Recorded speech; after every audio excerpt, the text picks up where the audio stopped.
അൽഹംദുലില്ലാഹി റബ്ബിൽ ആലമീൻ അസ്സലാത്തു വസ്സലാമു അലാ അഷ്റഫിൽ മുർസലീൻ വഅലാ ആലിഹി വസഹ്ബിഹി അജ്മഈൻ അമ്മാ ബഅദ്.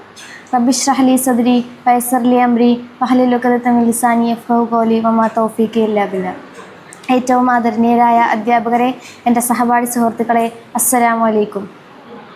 എൻ്റെ സഹോദരിമാരോട് ഞാൻ ഇന്ന് പറയാൻ ഉദ്ദേശിക്കുന്നത് നമുക്കേവർക്കും പരിചിതമായ ബിലാൽ റളിയല്ലാഹു അൻഹുവിൻ്റെ ചരിത്രത്തെക്കുറിച്ചാണ്. ബിലാൽ ബിൻ റബാഹ് എന്ന നാമം കേൾക്കുമ്പോൾ തന്നെ നമ്മുടെ മനസ്സിലേക്ക് ഓടിയെത്തുന്നത് അദ്ദേഹത്തിൻ്റെ ബാങ്കുലിയും ഉമയ്യത്ത് ബിൻ ഖലഫിൻ്റെ ചാട്ടവാർ കൊണ്ടുള്ള അതിപ്രഹരണങ്ങളുടെ ശബ്ദവുമാണ്.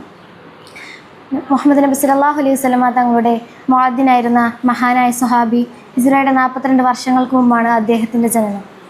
ഹമാമ എന്ന അബിസീനിയക്കാരിയായ അടിമ സ്ത്രീയുടെ മകനായി ജനിക്കുകയും മക്കയിലാണ് അദ്ദേഹത്തിൻ്റെ ജനനമെന്ന് നമുക്ക് ചരിത്രത്തിൽ കാണാം.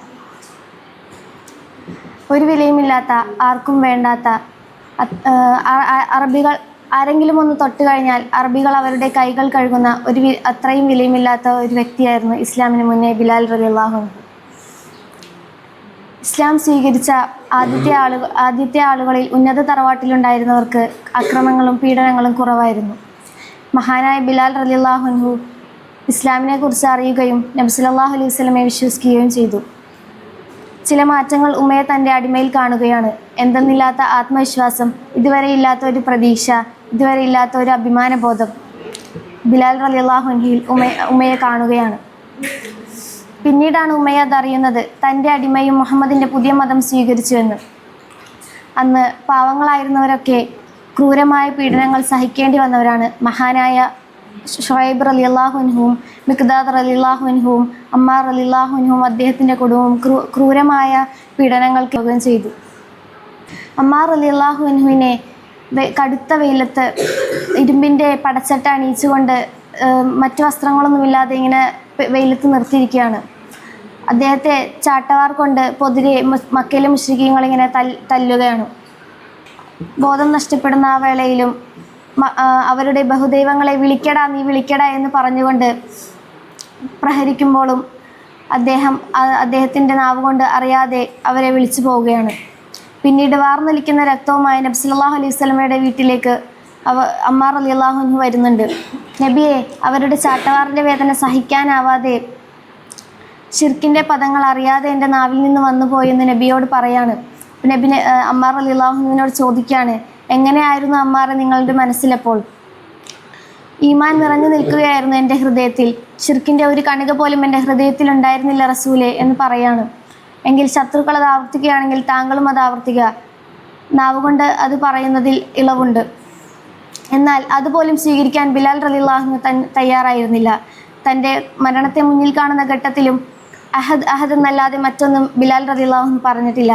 സഹാബാക്കൾ അദ്ദേഹത്തെ പറയുകയാണ്, ബിലാലിൻ്റെ ശരീരത്തിന് ഒരു വിലയും കൽപ്പിച്ചിരുന്നില്ല.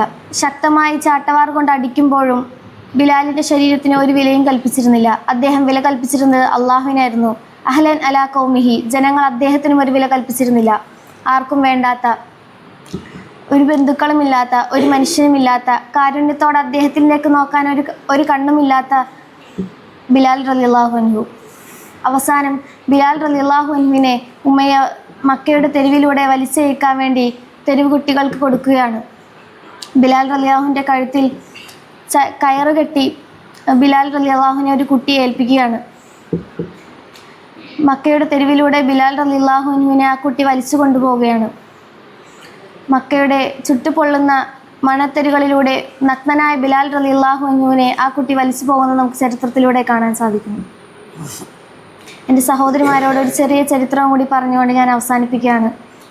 ബിലാൽ റളിയല്ലാഹുവിൻ്റെ ബാങ്ക് കേൾക്കുമ്പോൾ ആ നാട്ടിലുള്ളവർ എല്ലാവർക്കും വളരെയധികം സന്തോഷമായിരുന്നു. എന്നാൽ നബി സല്ലല്ലാഹു അലൈഹി വസല്ലമയുടെ വേർപാടിന് ശേഷം ബിലാൽ റളിയല്ലാഹുവിന് മദീനയിൽ ബാങ്ക് വിളിക്കാൻ കഴിഞ്ഞിരുന്നില്ല. അങ്ങനെ ബിലാൽ റളിയല്ലാഹുവിന് മദീനയിൽ നിന്ന് സിറിയയിലേക്ക് പോവാനൊരുമ്പോഴാണ് അബൂബക്കർ സിദ്ദീഖ് റളിയല്ലാഹു അൻഹു ബിലാൽ റളിയല്ലാഹുവിനോട് ചോദിക്കുന്നത്, എങ്ങോട്ടാണ് ബിലാലെ താങ്കൾ പോകുന്നത്? അപ്പോൾ ബിലാൽ റളിയല്ലാഹു അൻഹു പറയാണ്, ഖലീഫ, എനിക്കിവിടെ ബാങ്ക് വിളിക്കാൻ കഴിയില്ല, താങ്കൾ ബാങ്ക് വിളിക്കുക, ബാങ്ക് വിളിച്ചേ തീരൂ, എനിക്കതിന് സാധിക്കുകയില്ല. അപ്പോൾ അബൂബക്കർ സിദ്ദീഖ് റളിയല്ലാഹു അൻഹു ബിലാൽ റളിയല്ലാഹു പോകുകയാണെന്ന് കണ്ടപ്പോൾ അല്പം കടുപ്പമുള്ള ഭാഷയിൽ പറഞ്ഞു, താങ്കൾ ഇവിടെ നിൽക്കണം, താങ്കൾ ഇവിടെ ബാങ്ക് മുഴക്കണം എന്ന് പറയാണ്. പറയുന്നത് മറ്റാരുമല്ല, അബൂബക്കർ സിദ്ദീഖ് റളിയല്ലാഹു അൻഹു ആണ്. കാരുണ്യത്തോടെ തന്നിലേക്ക് ഒരു കണ്ണും നോക്കാത്ത സമയത്ത് ഉമയത്തിൽ നിന്ന് തന്നെ രക്ഷിച്ച, മക്കയുടെ ചുട്ടുപൊള്ളുന്ന മണൽത്തരികളിലൂടെ തന്നെ മലർത്തിക്കിടത്തി നെഞ്ചിൽ കല്ല് വെച്ച സമയത്ത് അദ്ദേഹത്തെ രക്ഷിച്ച ഒരു വ്യക്തിയാണ്. അത് പറഞ്ഞപ്പോൾ മറിച്ചൊന്നും പറയാൻ ബിലാൽ റളിയല്ലാഹുവിന് കഴിഞ്ഞിരുന്നില്ല. ബിലാൽ റളിയല്ലാഹു അപ്പോൾ പറയാണ്, അങ്ങ് പറയുന്നത് പോലെ ബിലാൽ ഇനിയും മദീനയിൽ ബാങ്ക് മുഴക്കുമെന്ന്. അങ്ങനെ ഹിജ്റയുടെ 11 ദമസ്കസിൽ വെച്ച് മഹാനായ ബിലാൽ റളിയല്ലാഹു മരണപ്പെടുകയാണ്. പ്രിയമുള്ളവരെ, തൗഹീദിന് വേണ്ടി അവർ ചെയ്ത ത്യാഗം നമ്മൾ കേട്ടുപോവുകയല്ല വേണ്ടത്, മറിച്ച് നമ്മൾ എന്താണ് തൗഹീദിന് വേണ്ടി ചെയ്തത് എന്ന് നമ്മൾ ഓർക്കുക, ചിന്തിക്കുക. തൗഹീദിന് വേണ്ടി അനുഭവിച്ച ത്യാഗങ്ങൾ അവർക്കത് മധുരമായിരുന്നു. ദീനീ രംഗത്തുള്ള പരീക്ഷണങ്ങൾക്കെല്ലാം നെഞ്ചുയർത്തി നിന്ന് കൊടുക്കണം, അതിനെതിരെ പോരാടണം. തൗഹീദിൽ അടിയുറച്ച് നിൽക്കാനും അതിനെ നിലകൊള്ളുവാനും അള്ളാഹു നമുക്ക് തൗഫീഖ് നൽകുമാറാകട്ടെ എന്ന് ദുആ ചെയ്തുകൊണ്ട് ഞാൻ എൻ്റെ വാക്കുകൾ അവസാനിപ്പിക്കുകയാണ്. അൽഹംദുലില്ലാഹി റബ്ബിൽ ആലമീൻ. അസ്സലാമു അലൈക്കും വറഹ്മത്തുള്ളാഹി.